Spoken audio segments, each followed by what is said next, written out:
Good morning and welcome to today's New Year Nourished You, which is all about having a healthy home and how our environment really sets us up for success or can be a little bit like detrimental or not supportive when it comes to our healthy habits and our health in general. So one kind of like analogy or metaphor I like to use is when we think of plants. So I've got these beautiful, healthy plants behind me, and they're healthy because they're getting lots of light, they've got good soil, they're in good soil, right? They're getting watered regularly, occasionally fertilized, probably not as much as I should, but you get where I'm going with this. It's like they're in a good environment, they're in a healthy environment. If these plants had like no soil in their pots, I wasn't watering them, they're in a dark room, they're not going to thrive. The environment isn't setting them up to live and thrive and continue to grow. And the same goes for us, right? And the environment that we're in can have a big impact on how we feel and how we go when it comes to sticking to healthy habits. And when it comes to habit creation and habit optimization, utilizing our environment and our home around us can be really supportive in promoting these healthy behaviors. So when it comes to having a healthy home, one of the simple things we can do is just have like a nice environment. And this is all going to vary based on where you live, but something that feels nice for you. If you can let in some natural light, if you can let in some fresh air every now and then, and open those windows, if you can have some plants and greenery and other life forms around you so that they're helping to filter the air for you, so you're getting really good air quality in your home. Or you can have things like air filters. We spoke the other day about water filters, and I believe I've got a question to answer from you, Narelle, as well. I just saw I missed that thread about which water filter, so I'll go in and comment today. Um, so it's like little things like this around the house that are helping to optimize our health can be really supportive. So when it comes to filters and on this topic, I even have like a shower filter, and all of these are just kind of like extra bonuses. We don't need every single different type of filter and all the things. It's kind of like once we've nailed the basics, once we are drinking the filtered water, that's the most important one. And then a shower filter is a bonus. A bath filter is just a bonus.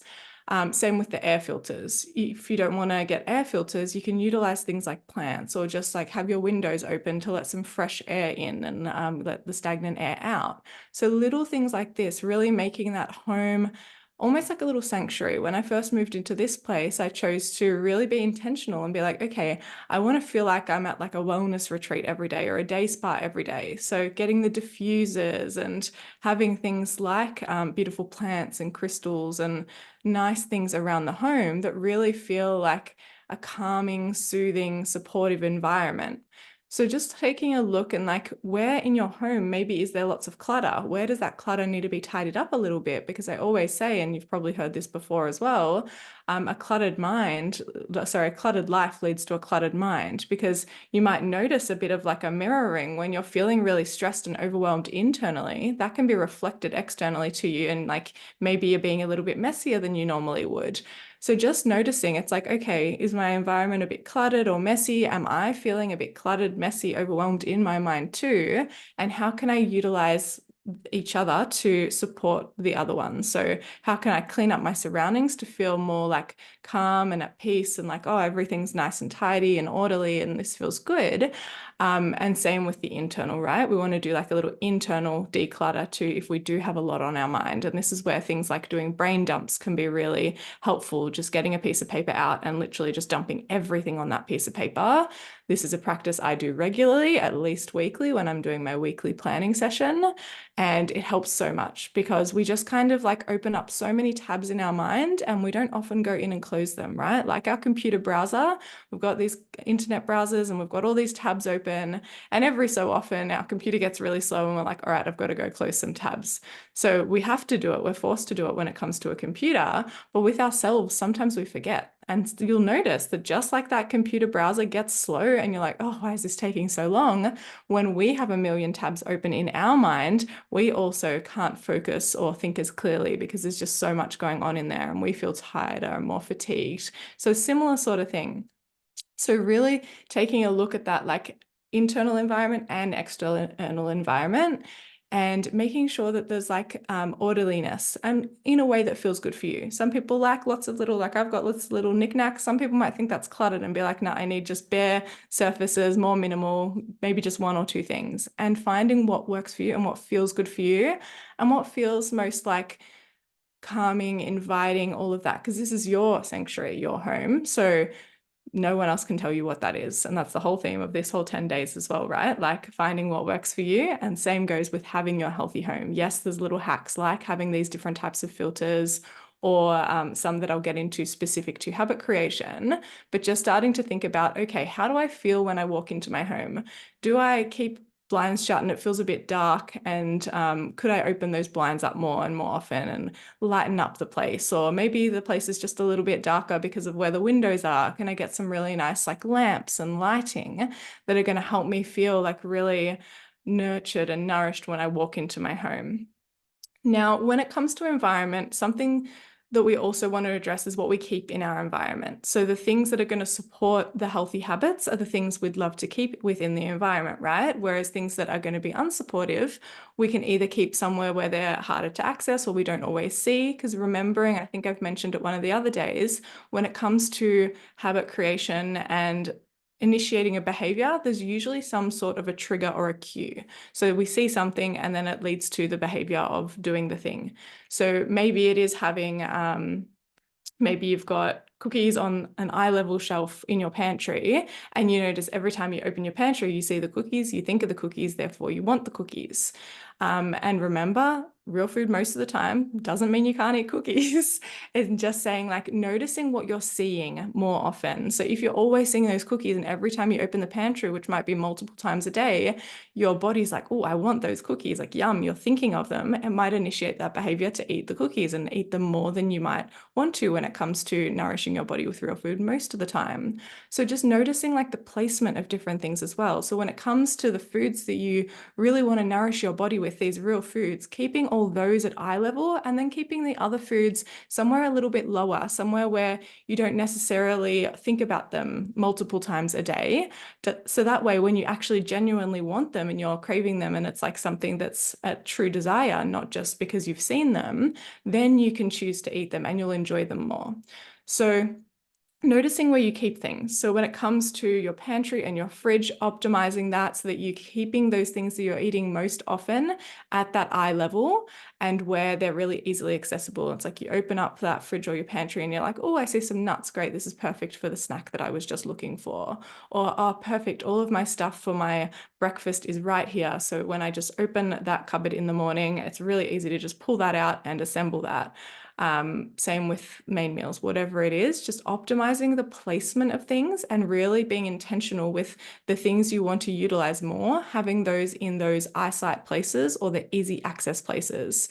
Because the easier it is to do something, the more likely we are to do it. Whereas if we've got, let's say we're making ourselves a nice overnight oats for breakfast the next morning and it's nighttime when we're going out there and we realize our oats and our seeds and our things are all behind a bunch of other things. It's like, that's more effort. That's another barrier to entry. And we like what's easy. We like what's convenient. So making sure easy to access, that will just take away the barrier of entry. And it's like, okay, now, yeah, of course I'm going to make it. They're just right here. It's really easy. I've got my spoons here, got the bowl that I normally use here. I don't have to go searching up in high cupboards or get a step ladder out to get anything. Just really like noticing where you're placing things. And that's just food as the example. There's also things like with movement. This one's a common one where it's like, okay, where can we place our workout mat or our active wear to initiate that behavior? So maybe you do your workouts in your lounge room and you do them online, or maybe you do them outside and you just keep your runners near the door. But just noticing like putting things in places where it initiates that behavior. And again, this is like finding that balance between having things lying around that cue the behavior and also having the like nice decluttered space that helps your nervous system feel more relaxed. So back to the food kind of examples, even having like a fruit bowl on your bench can be a really beautiful thing because that's encouraging you to eat the fruit, right? So when you go into the kitchen to look for a snack, one of the first things you see is going to be that fruit on the kitchen bench. So then it's like, oh, cool, yeah, I've got some fruit here. Perfect, I'll eat that. Same with having a meal planner on the fridge. This is why I love my magnetic planner and why I designed it, so that I could have my meal plan on my fridge, so that every time I go into my kitchen or before I even open the fridge to see what food I've got, I see my meal plan and I see, oh, okay, that's what I planned on having for lunch today.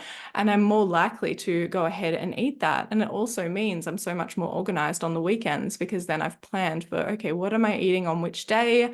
Okay, I've gone and got my groceries for that. Perfect.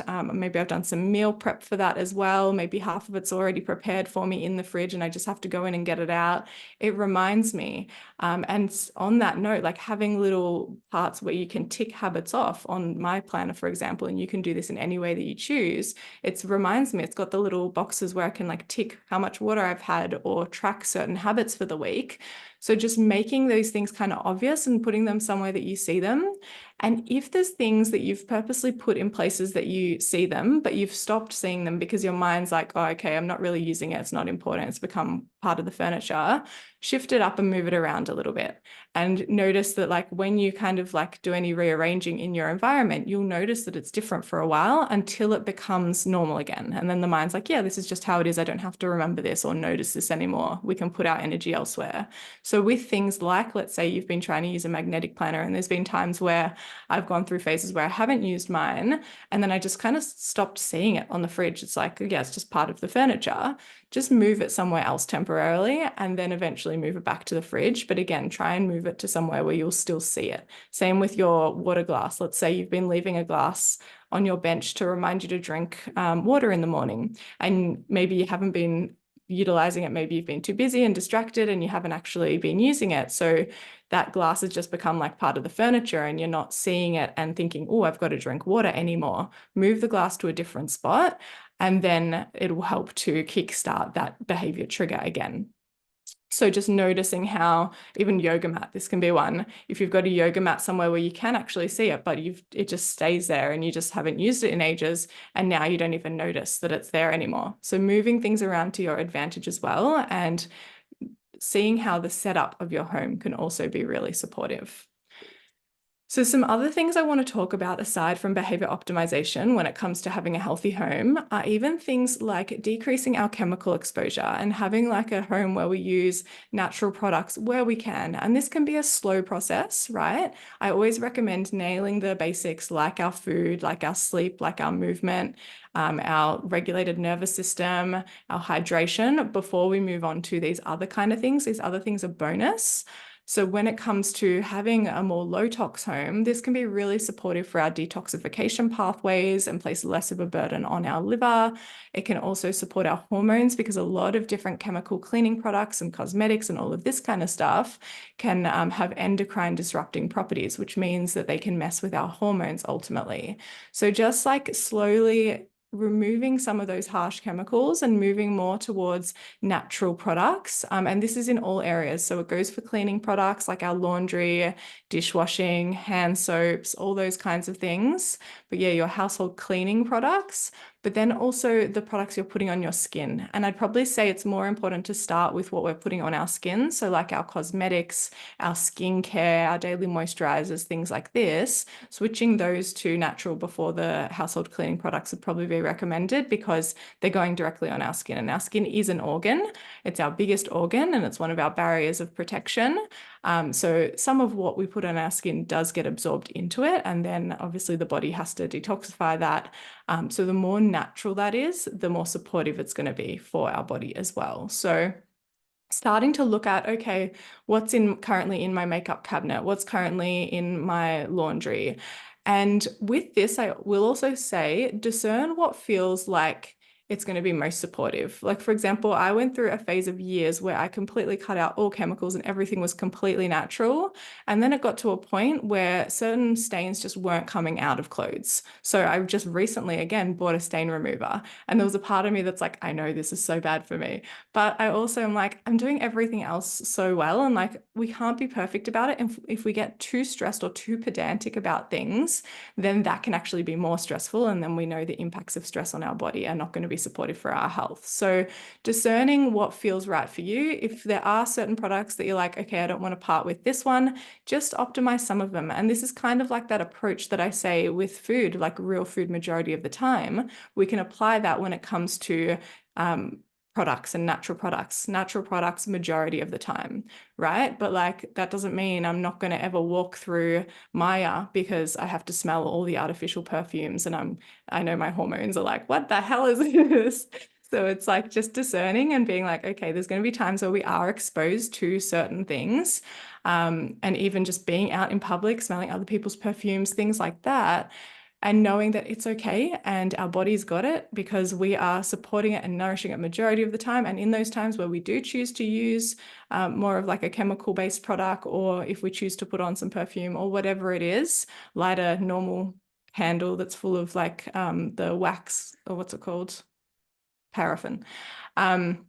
Whatever it is, like it's not the end of the world, because when it comes to holistic health, we can optimize many different things, but we don't have to be perfect, because even if we're just optimizing a handful of things, that still means we're doing so much to support our body, and our body is so intelligent, it's got the rest for us. So again, just kind of discerning and not getting into that headspace where we become scared of everything, because that's going to be so much worse than being exposed to some chemicals here and there, because it is unavoidable in this human experience, even just like pollution in cities and things like that. So just like slowly transitioning to more natural products where it feels good for you. And there's a huge spectrum when it comes to different products and different budgets and things like that. Like I always say, to start, even just something like Sukin is a great place to start because it's so accessible. It's in heaps of supermarkets and chemists and pharmacies and all of that kind of stuff. So that can even be a great place to start. And their ingredients are mostly natural. I think the only thing that they have in there is potentially fragrances. Yeah, so just starting to take a look at what you're using around the house. And there's heaps of awesome brands, even for cleaning products. Like EcoStore is available in supermarkets, so it's really easy to access. And Adobe is the other one. No, Abode. I always get Abode and Adobe confused, but Abode is the other one I used. I don't know if that one's in supermarkets, but it is in a lot of health food stores. And then there's heaps of other ones as well. Like health food stores are really great places to go if you are looking for some new cleaning products or natural beauty products as well. Or there's a website for beauty products and everything related to that called Nourished Life, which has more natural stuff. And the world of cosmetics and beauty products and all of that is kind of like a whole other world when it comes to reading ingredient lists and stuff. And I'm no expert in that. I just try and find the ones that appear to be the most natural and that with my understanding. And there's certain apps we can also use. I'm going to try and find one of the apps that tells us, it gives it like a rating of like this is a natural ingredient and this is not a natural ingredient. So if you're curious to look up certain products, you can just pop it in the app because there's so many different ingredients in that world that I haven't gone to the effort of learning it. I just choose the brands that I know are the most natural, or what like kind of apps like that are experts in that field do let me know. So there's that kind of side of things and that kind of approach to things as well. And then there was something else I wanted to mention about Healthy Home, but I've forgotten. How's this landing so far? Let me know in the chat what's kind of like, sticking out to you, or anything around your house that you do to optimize your healthy home. So like summarizing what I have said so far is like, it's really about how you feel in the space, and support, like setting it up in a way that's going to support that nervous system regulation and help you feel really nurtured and held. Like this is our home. We spend a lot of time in here, more than likely, at least the time that we're sleeping at night. Yes, Sahej, about water filters. So I'm a big fan of water filters. And when it comes to which ones, I'll list them off here, but I'll also do a post in the group and I'll respond to Narelle's comment too. So we've got the Gen 2 EcoBud is one of them. That's like a benchtop jug. They do also have like under sink ones. I've got the jug at the moment, but there's different options from that particular brand. Then we've got Waters Co. So they've got jugs as well. I think they've also got like a bigger benchtop kind of one that sits there that's about 5 or 8 liters from memory. There's Zazen, which is a big benchtop kind of filter. I think that one's about 8 or 10 liters. That one's quite like big, depending on how much space. That will also determine which kind of avenue and option you go. And Southern Cross Pottery also has like a pottery benchtop one. And that one's another good one. So they're the four I generally recommend. As I mentioned, some of those also have under sink ones, but there would be other under sink ones that you can go for, or even just something like a Brita. That would be, I'd say, like an entry-level water filter. That's a good place to start. So when it comes to water filters as well, I will just mention making sure we are being consistent with the changing of the filter in the manner of time that it lists on that particular brand. So for example, mine is every 3 months. So I set myself a reminder in my calendar, in my task management softwares, so that when it gets to 3 months, I don't have to remember. It's not a tab that I've had open for 3 whole months where it's like, okay, must remember to change this on the 2nd of May. Instead, I just put it in the calendar, have it automated, so it's taking it out of my head, and I know I'm not going to forget because it's like, perfect, I'm going to get a little reminder when the time comes to change my water filter. But making sure you are being consistent with the changing of the water filter, just because if it goes too long, then you can actually lose all the benefits of the water filter, and it might just have the opposite effect, and yeah, we may as well be drinking the tap water anyway.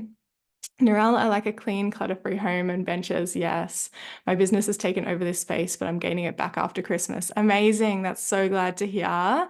And this is a really good point as well, because what can be really supportive when it comes to habit creation and behavior change is if we have certain areas that are for certain things. And I know with small business, it can be hard, especially depending on the type of small business you have. But when it comes to just general life, let's say, our couch is for watching television or scrolling social media, whereas our desk, if we ban ourselves and we're like, okay, no scrolling social media, if I need to go on to post something for my business or for my work, great, but this is not a no scroll zone, right? Because otherwise I associate my work area with scrolling and relaxing. Like if I start watching TV shows at my desk, then I'm kind of muddling that, and then I'm sitting at my desk and it's not like a clear thing where it's like, okay, I'm at my desk, it's work time, okay, now I'm on the couch, now it's TV time. So having those little zones and areas for different things, and trying to utilize that to support the behavior as well, so that you can keep things kind of more compartmentalized, so that you're not kind of like letting those procrastination or relaxation things sneak into your work time and vice versa, so that you're not on the couch doing your work when you actually could be relaxing and your body actually just really needs to relax. So having sections of your home for different activities and tasks and things like that, that can be really beneficial and supportive too. So Katrina has Enyo products. Yep, amazing. Don't use cleaning chemicals in the home. Love that. Didn't think about what I put on your skin. Yeah, and that's okay, because now you know, now you can continue to like build on that as well. And you're doing so many other things so incredibly. So like I mentioned, this is all kind of like bonus and secondary to those core habits.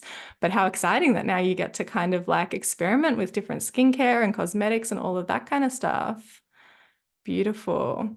Yeah, and when it comes to like makeup brands and skincare brands and all of that kind of stuff, as I mentioned, Nourished Life is a really good place to look. One of the brands that I use for my makeup is Ere Perez. It's like a French brand. For anyone who is in Melbourne, Terra Madre is a health food store that has like all the best stuff. Highly recommend going there. And they have like, it's really like well priced as well. And they have whole sections for like your skincare, for your cosmetics, for cleaning products, and many health food stores do. Obviously, this is just kind of like a bigger one, and I love it. It's like I travel like 40 minutes to go there sometimes because I'm like, yep, it's like so well priced, and like it's got so many things that I don't have to run around to multiple health food stores. So highly recommend. Shout out to Terra Madre for anyone in Melbourne.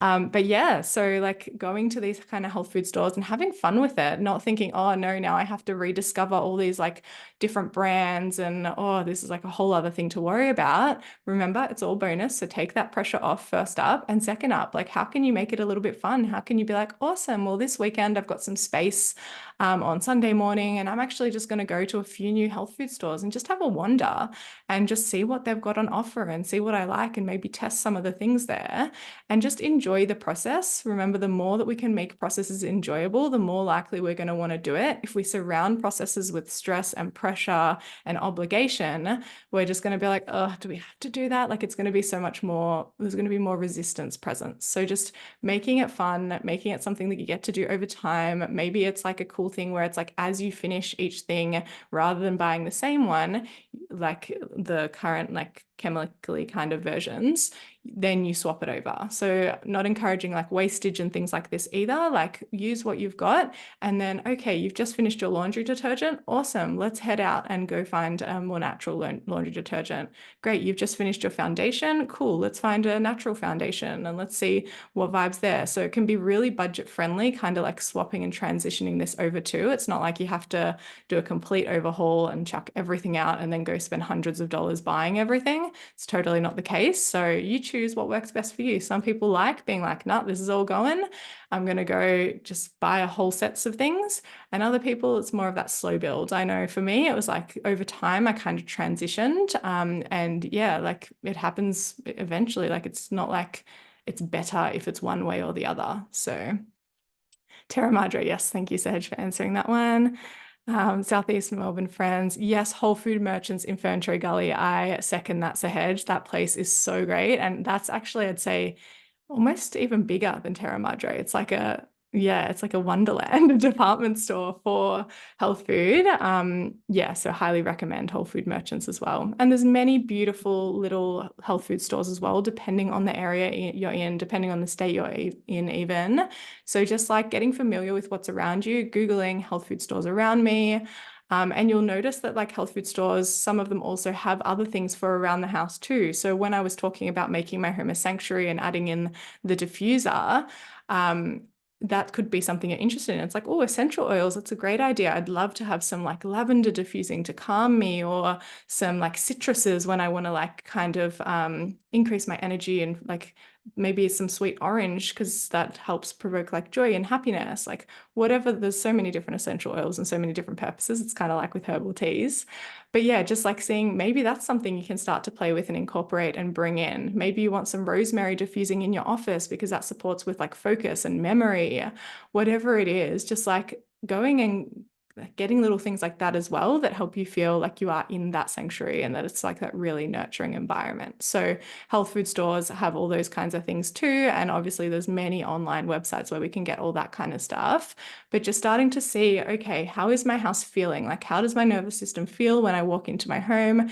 Do I feel really held, or do I feel like, oh my God, it's such a mess, it needs a tidy or a spring clean or a declutter? And that's actually leads us perfectly into today's action step, which is to just like optimize one area of your home. So it doesn't have to be a whole room. This can even just be one drawer.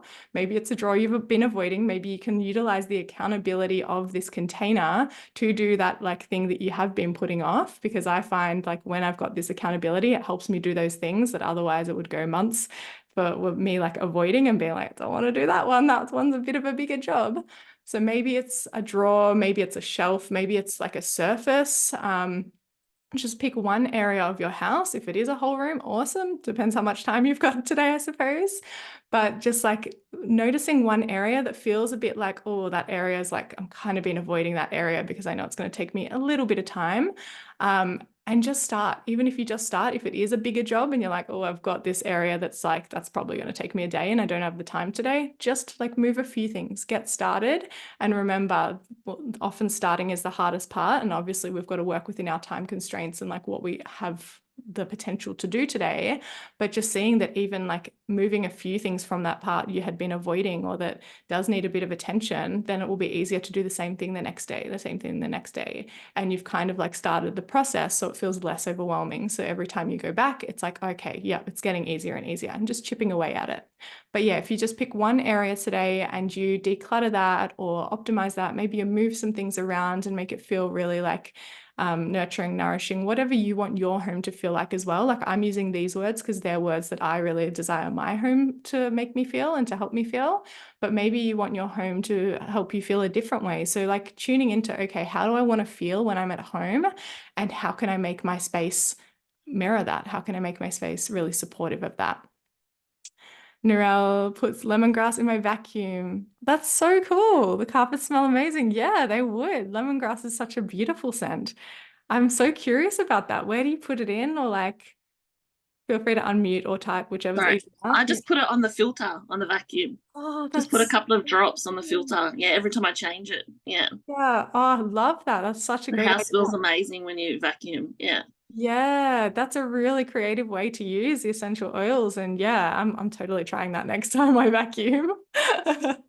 Awesome. So yeah, beautiful little things like this to help your home smell great, to help make your home more inviting, and to reduce your chemical exposure around the house as well. This is all going to be so supportive for our health. And as I mentioned, there's many things we can do to support with that habit creation and creating those healthy habits and taking those behaviors that we desire to take to support our health. So really seeing our environment as an extension of this, and getting it supporting us rather than creating obstacles around us. So thank you so much to those of you that are here live. Thank you to everyone watching the replay. It's been another pleasure, and I look forward to joining you again tomorrow morning for, yeah, we're on the home stretch now. We've just got, is it 2 more days left? And then we've got our integration day after that of how to really take this forward and, yeah, the next steps after New Year Nourished You. Thank you so much. I'll see you over in the Facebook group in the comments, and I'll chat to you tomorrow morning. Bye for now.